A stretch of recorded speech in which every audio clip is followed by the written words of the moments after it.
Still days away from President-elect Trump being sworn into office, but tonight, one of the promises he made on the campaign trail is already getting pushback here at home. Multiple nonprofit businesses and civic and faith leaders are coming together today at the International Institute of St. Louis to show support for immigrants in our community. This comes after President-elect Donald Trump has repeatedly said he will install a plan to deport millions of people who illegally immigrated to the United States during his time in office. And our First Alert 4 Investigates team has been gathering facts around the president-elect's plan for mass deportations. And we are talking about the unauthorized immigrant population in the bi-state.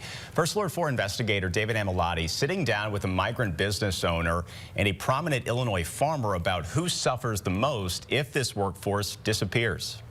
The question many people have is, how do unauthorized immigrants impact our economy?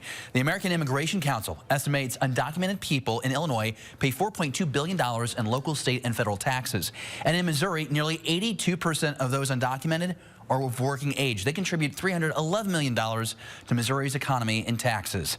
I spoke with businesses on both sides of the Mississippi about what happens if these people are deported, as President-elect Donald Trump promises. We all have different reasons why we came to the United States. We all need an opportunity.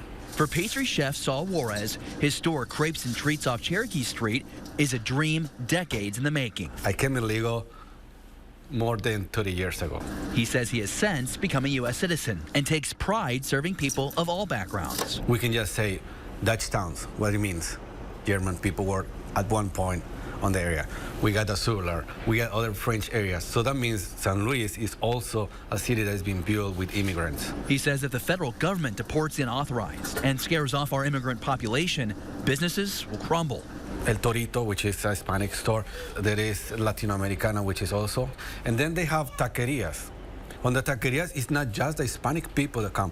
All the people that work. Seventh-generation farmer Chris Eckert agrees. He says deporting unauthorized would radically increase the cost of everyday life. Whatever you want to refer to it as, undocumented, illegal.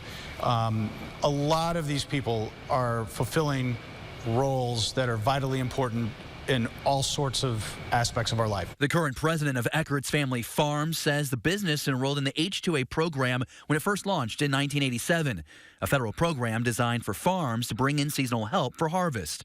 These workers could enter the U.S. for as many as 10 months before returning to their home country. It takes 3 to 4 million workers to harvest and prepare the fruits and vegetables that we consume every year. And the H-2A program only accounts for less than 1 million of those workers. So it's only a fraction of the total workforce that's required for our fruit and vegetable business. But I'm going to guess that most of the rest of those workers are undocumented workers. President-elect Donald Trump has promised to push for mass deportation day one of his second term. And those like Missouri Senator Josh Hawley fully support him. Oh, I'm advocating for as many illegals who are in Missouri to be deported as we possibly can. And I would start with those who are here and committing crimes.